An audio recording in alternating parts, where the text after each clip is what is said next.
Today I've chosen rainbow trout. Rainbow trout's sort of a dear fish to me. It's something that I fished with my father for years and years and years.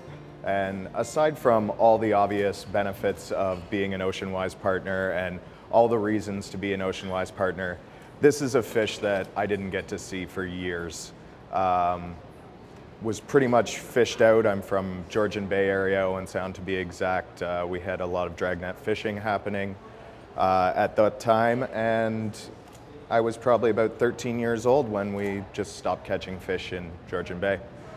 So that was a very difficult process for me, and when I came down here and started seeing farms that were doing a sustainable rainbow trout, it was something that caught my eye and made me really happy to cook food again. So today I'm going to be basketing this beautiful trout.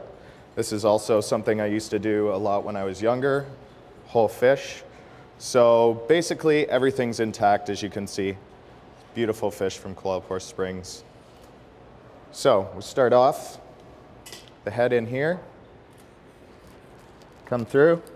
I have scaled all these fish. It would be definite that you would have to do that.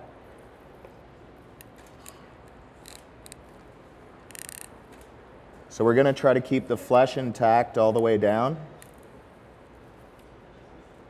through the head and hit that rib cage real nice and tight into.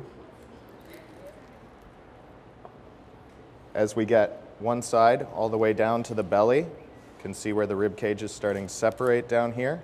We flip the fish to the tail, start the same move, but from the opposite end of the fish to the neck.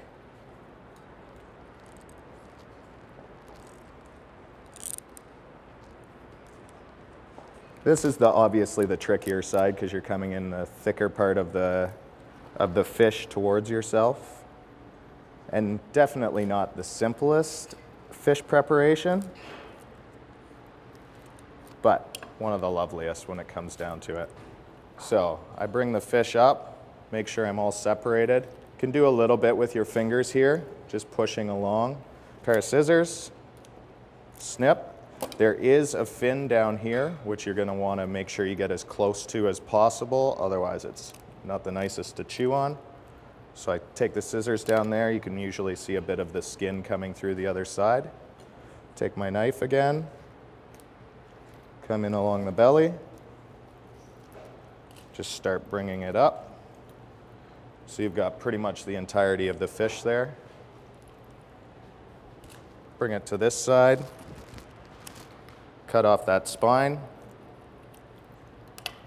And then you've got your fish. Now this obviously wasn't a female because I've already got some spawn from them today. I made a little bit of caviar earlier, which was nice. Sorry, I ate it all myself. So from here, we've got our fully open trout. You can leave a bit of the belly. You're gonna leave the pin bones in here, but with a fish this small, it's nothing to chew through it. Here I have a mixture of wild rice, house-made fennel sausage, rosemary, savory, and a little bit of Kozlik's Triple X. So I'm gonna take this, bring it into the fish here.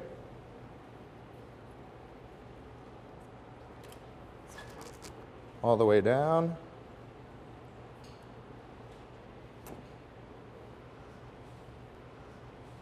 Then you can sort of bring this guy up here.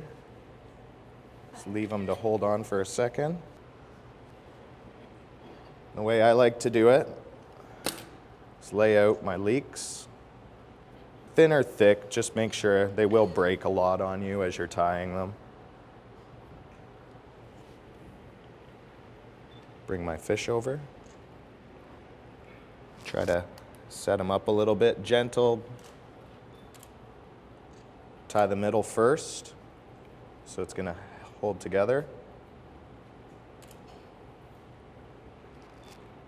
As I say, these are quite slippery and they will break on you. Don't get too frustrated, otherwise you won't actually be able to do it.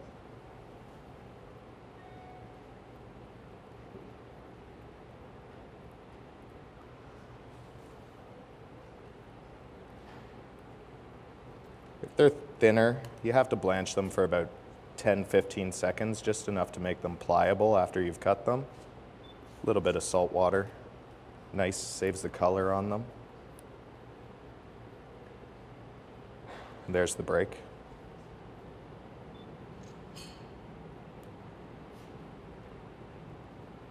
Season the outside of your fish thoroughly.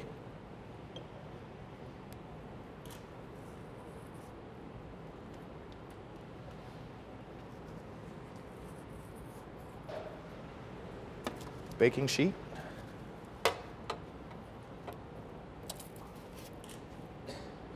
Now you could do that, or you can sit it up nice. I like this because then all the juices and the filling will sit down into it and you won't lose any of the juices or the deliciousness of the entire fish. We have a basketed trout here, already cooked. So I think the lovely thing about this is